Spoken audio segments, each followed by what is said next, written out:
Shalom teman-teman semua, selamat datang di YouTube channel Sinar Kemuliaan Voice. Jangan lupa subscribe, like, komen, dan share video-video ini ya, agar dapat memberkati lebih banyak lagi. Terima kasih, shalom. Kejadian pasal 38. Yehuda dan Tamar. Pada waktu itu, Yehuda meninggalkan saudara-saudaranya dan menumpang pada seorang adulam yang namanya Hira. Di situ Yehuda melihat anak perempuan seorang Kanaan. Nama orang itu ialah Shua. Lalu Yehuda kawin dengan perempuan itu dan menghampirinya.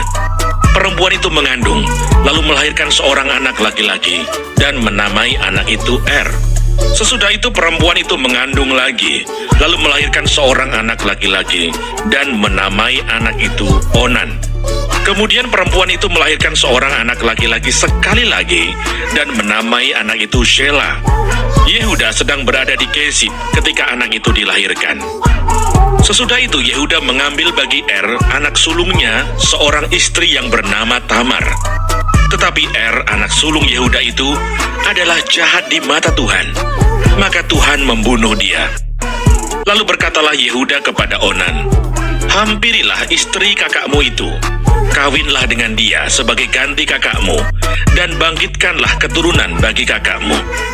Tetapi Onan tahu bahwa bukan ia yang empunya keturunannya nanti. Sebab itu setiap kali ia menghampiri istri kakaknya itu, ia membiarkan maninya terbuang, supaya ia jangan memberi keturunan kepada kakaknya. Tetapi yang dilakukannya itu adalah jahat di mata Tuhan, maka Tuhan membunuh dia juga. Lalu berkatalah Yehuda kepada Tamar, menantunya itu, "Tinggallah sebagai janda di rumah ayahmu, sampai anakku Shela itu besar." Sebab pikirnya, jangan-jangan ia mati seperti kedua kakaknya itu. Maka pergilah Tamar dan tinggal di rumah ayahnya. Setelah beberapa lama, matilah anak Shua, istri Yehuda. Habis berkabung pergilah Yehuda ke Timna, kepada orang-orang yang menggunting bulu domba-dombanya, bersama dengan Hira, sahabatnya, orang adulam itu. Ketika dikabarkan kepada Tamar, "Bapa mertuamu sedang di jalan ke Timna untuk menggunting bulu domba-dombanya," maka ditanggalkannya lah pakaian kejandaannya.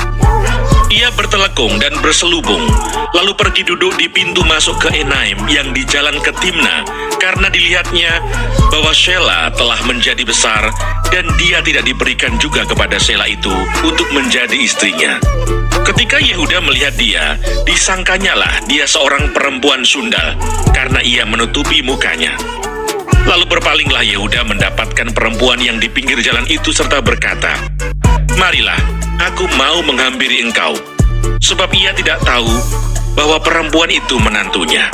Tanya perempuan itu, "Apakah yang akan kau berikan kepadaku jika engkau menghampiri aku?"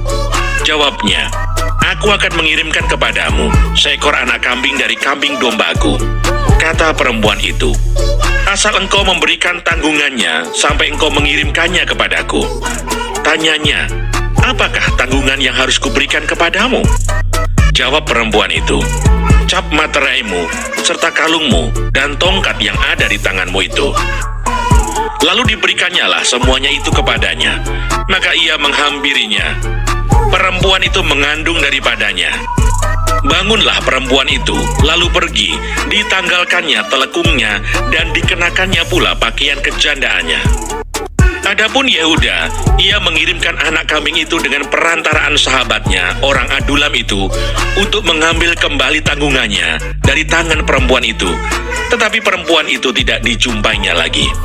Ia bertanya-tanya di tempat tinggal perempuan itu, "Di manakah perempuan jalang yang duduk tadinya di pinggir jalan di Enaim itu?" Jawab mereka, "Tidak ada di sini perempuan jalang." Kembalilah ia kepada Yehuda dan berkata, "Tidak ada kujumpai dia." Dan juga orang-orang di tempat itu berkata, "Tidak ada perempuan jalang di sini." Lalu berkatalah Yehuda, "Biarlah barang-barang itu dipegangnya, supaya kita jangan menjadi buah olok-olok orang. Sungguhlah anak kambing itu telah kukirimkan, tetapi engkau tidak menjumpai perempuan itu." Sesudah kira-kira 3 bulan dikabarkanlah kepada Yehuda, "Tamar menantumu bersundal, bahkan telah mengandung dari persundalannya itu." Lalu kata Yehuda, bawalah perempuan itu supaya dibakar. Waktu dibawa, perempuan itu menyuruh orang kepada mertuanya mengatakan, dari laki-laki yang empunya barang-barang inilah aku mengandung.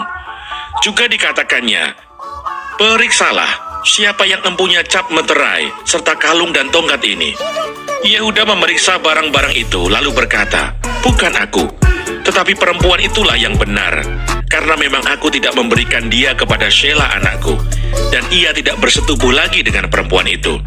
Pada waktu perempuan itu hendak bersalin, nyatalah ada anak kembar dalam kandungannya.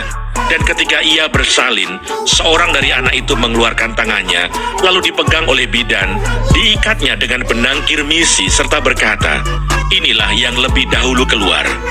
Ketika anak itu menarik tangannya kembali, keluarlah saudaranya laki-laki dan bidan itu berkata, alangkah kuatnya engkau menembus keluar. Maka anak itu dinamai Peres.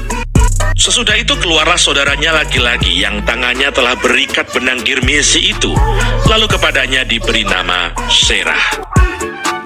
Hai SK Voices, jangan lupa subscribe, like, komen, dan share ya video ini agar lebih banyak lagi memberkati orang. God bless you. Bye.